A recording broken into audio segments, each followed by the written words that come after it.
Hey, everybody, it's Tony George along with Nick Menken right there. It's Doc Sports Prop Madness Show, NFL style. We'll be throwing in a couple weeks here. We might throw in an NBAer on the same day type thing on Friday. We won't be betting Terry Rozier anytime soon. What a mess that is there. Boy. Chauncey Billups, too. My goodness. Deep waters. Nobody wants a more level playing field than a sports book and guys that do it for a living. And the NBA's always been a little iffy. You know, you hear that term, Nick, fake news thrown around the political arena. Well, I will tell you, the poster child for fake news is an NBA injury report. So, it's very difficult sometimes to know who's playing and who's going to show up. And so that's why I only put out 3 or 4 NBA picks a week, folks. But nonetheless, a few bad apples spoil the whole bunch. It's not about the sports betting industry. It's about a couple individuals that were stupid and greedy. Period. That's it. It's not a running rampant problem, and it's not a sports betting problem. It's a personal decision problem. Just FYI. And personal decisions is what we're going to make with some free picks for you here this weekend. Big weekend for me in the NFL with my game of the year going on, but I'm definitely going to complement it with a nice little prop card for you. And I'm going to start out like I do every week, Nick. Field goal kickers. I love them. Your money. Let's hear it. Let's hear it this week. Well, and I'm gonna pronounce this wrong. Andre Schmidt, Szmyt. That's his last name. Cleveland Browns. They're not going to put up 31 points this week. I can tell you that right now. But they're playing New England, who's pretty tough, especially inside the 20s. I think Cleveland's going to have a tough day up there in New England, actually. That's why they're a 7-point underdog. But his over 1.5 field goals at plus 120, I like that. I think they'll be kicking some field goals down in there. I don't see them lighting up the scoreboard on the road for 31 points this week, Nick. So I'm definitely going to go with Cleveland's kicker to get a couple here in this game. The numbers don't support it. But the scenario of the game and New England's red zone defense and Cleveland's red zone offense support that is a solid angle at plus 120 here for my first pick of the show. What's going on your end, buddy? I actually like that game, Tony. It's interesting to see how Drake May is going to respond against a great defense. This is going to be probably his best test on that defensive side for Cleveland. So we'll see. They're on a 4-game winning streak. But let's dive into this Miami Dolphins and the Atlanta Falcons. And the player I have to look at has got to be Bijan Robinson here over his rushing yards at 90-plus rushing yards. He's averaging about 87 yards here per game, and he has 524 rushing yards over his 6 games. But last week against the 49ers there, the Atlanta Falcons, if you look at their yards, they outgained the 49ers all the way up until the fourth quarter. They should have won that game, should have kicked the field goal there to tie the game, but that's for another day. Robinson only had 24 yards here on the ground. Granted, he had 100 yards in the receiving side of things, a total of 124. But this Dolphins defense, the worst rushing defense here in all of football on the ground. They're averaging per game 160 yards allowed on that rushing side. Bijan Robinson, it's going to be a day for him. Hit the over 90-plus rushing yards for Bijan. I think he has a huge game, especially after only having 24 last week against the 49ers. I absolutely love this play this weekend against the awful defense in this Miami Dolphins front here, Tony. Yeah, and the other thing that Miami Dolphins defense is bad at, they're worst in the league at giving running backs receiving yards.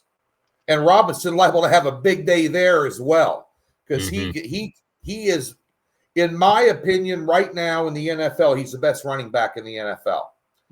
He's a dual threat out of the backfield and in the passing game too, and it's 132.5 receiving and rushing in that game as well, Tony. I would even sprinkle some on that as well. Yeah, I would. And you saw two of them. McCaffrey, I put him in the same category, especially in the receiving department there when they're limited like they are right now for San Francisco. That's something you always want to look at for San Francisco on his receiving yards as well. Let's go back. You mentioned it. The New England Patriots and Cleveland Browns game again. Drake May, I like him over 26.5 rushing yards in this game at minus 118 right now. He's going to see a lot of pressure from Cleveland's defense. We'll give Cleveland one thing. I mean, anytime you can shut out a team, or close to it, hold them to less than a 10 points, you've done something. I think he'll be on the run here a little bit. I think they'll design him to run. Cleveland will like to bring some pressure. He surely does not want to meet the defensive line very often for Cleveland, Myles Garrett and company. I like him over. He had 62 last week against Tennessee on the ground, 28 the week before against New Orleans. I like him to have not necessarily design runs, but scramble out of pocket against that defense, especially if the pocket collapses. And he's got some wheels on him. Drake May, by the way, for anybody playing the home version, he's a real NFL quarterback. And Mike Vrabel has been able to coach him up with the staff that he has. I like May as a quarterback in this league, and I like New England. I like the way they're playing too there. So definitely take Drake May there. So that's a couple from the Cleveland New England game.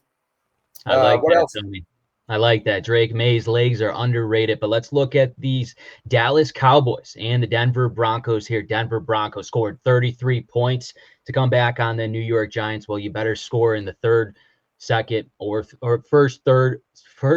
or third quarter before if you want to complete this game against the Dallas Cowboys here. In Dallas Cowboys, their offense is legit. I don't care what you say about the defensive side. They have the best yards per game is the Dallas Cowboys. I'm going to say that again. The Dallas Cowboys have the best offense in yards per game here in the National Football League. Their last 4 games, they have gone over 27 plus points in each one of those 4 games here. And now you got a Denver Broncos team who should have lost that game last week, and now they scraped away with a win. So that only builds up confidence, and you're going to fix a lot of things during this week of preparation here with the Dallas Cowboys, who have one of the worst secondaries here in all of football. Last week, I'm looking at Bo Nix right now. Last week, Bo Nix, he went over his line, 237.5 passing yards here. He hit that against the Giants, 279. I think it's time, and I keep saying this, it's time to see Bo Nix have a complete game for himself in this offense to do something against a bad secondary here.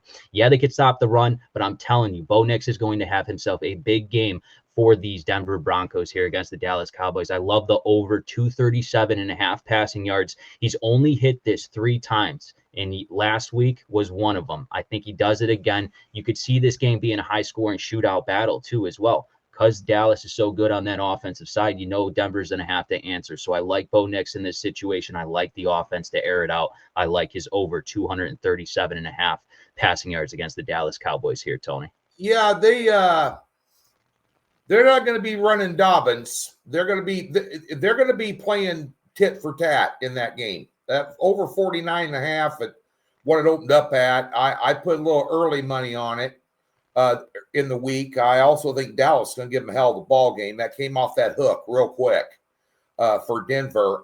Let's stick in the same game. I like Cortland Sutton over 4.5 receptions. That's sitting at minus 115 right now. He's going to have a day. He's going to have, I'll guarantee you, I don't know what the passing attempts for Knicks is, but it's got to be up there.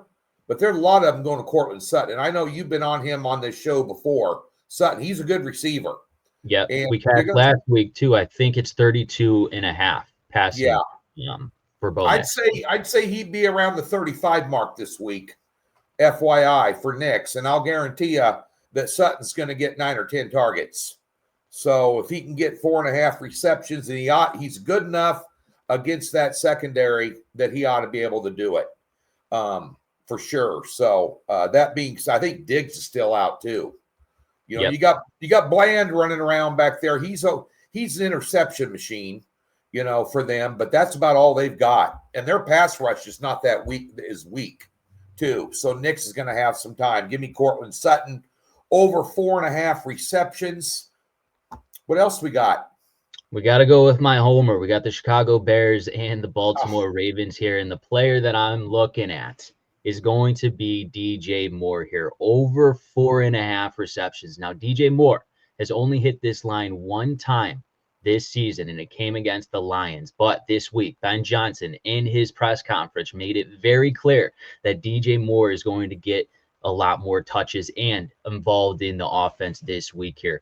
He's going to be like a Deebo Samuel. They might have him in the backfield, but they'll do a lot of jet sweeps. They'll do a lot of quick throws out to him, try to pick up yardage in first and long here. I think DJ Moore in this offense, especially against the Baltimore Ravens here, I believe Lamar Jackson will be back in this one. I'm not saying my Bears are going to, go off and win this game, but I think DJ Moore in this offense this week will come to play. He's only had 3 receptions in his last 2 games against the Saints. In the following one, I forgot who they played. It was the Saints, and then I forgot who they played, but he had 3 receptions on back-to-back weekends here. I believe he gets over this 4.5 against a bad secondary for the Baltimore Ravens, and Caleb Williams needs to get the ball out very quick, and he will find DJ Moore here. So I like the over 4.5 receptions for DJ Moore against the Baltimore Ravens here, Tony.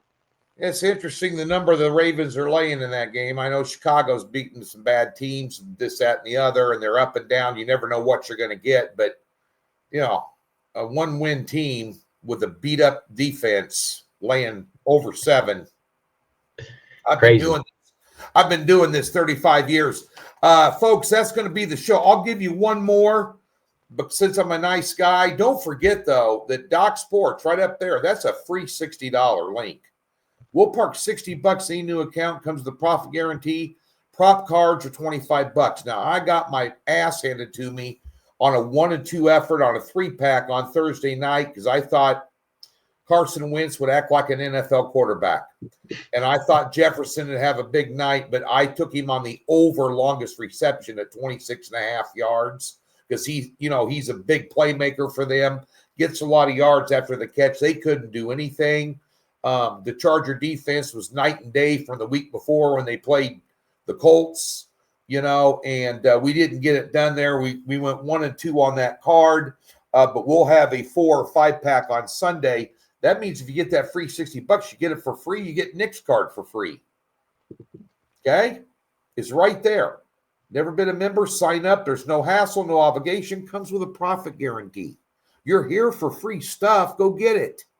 That's for sure. So we'll have a card for you. I have my NFL game of the year this weekend, this Sunday over at the website as well. I have one a year. Some years I don't have one. Many years I have not had an 8-unit game of the year in the NFL. So this is rare. A parting gift for you before we say goodbye. My Kansas City Chiefs are playing on Monday night, Nick. That's right.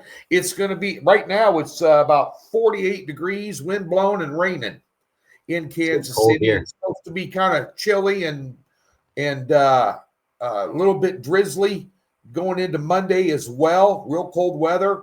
But nonetheless, Kansas City, there's only 5 teams in the NFL that blitz more than Kansas City. And they're going to bring the heat on Marcus Mariota. And what's he like to do? Bust off runs. He's known for it. He's done it his entire career. His over on the rush yards is 23.5. Barring him getting sacked 10 times, because that goes against his total, when a quarterback gets sacked. But nonetheless, over 23.5 rush yards at minus 120 is worth a sniff. Nick, I know you got a big weekend going on the website. Yeah, we got a big buffet this weekend, especially on Saturday. We're coming off a 3-0 UFC Vancouver. We'll have another 3-pack in the UFC side of things. And College football 3-pack highlighted by a 7-unit. I got a 7-unit in college this weekend, coming off a nice 6-unit last weekend with UConn over Boston College there. 7-unit goes off at 3:25 p.m. Eastern Standard Time. We're locked and loaded this weekend, Tony, and good luck on that game of the year, baby. Thank you. Thanks for tuning in, folks.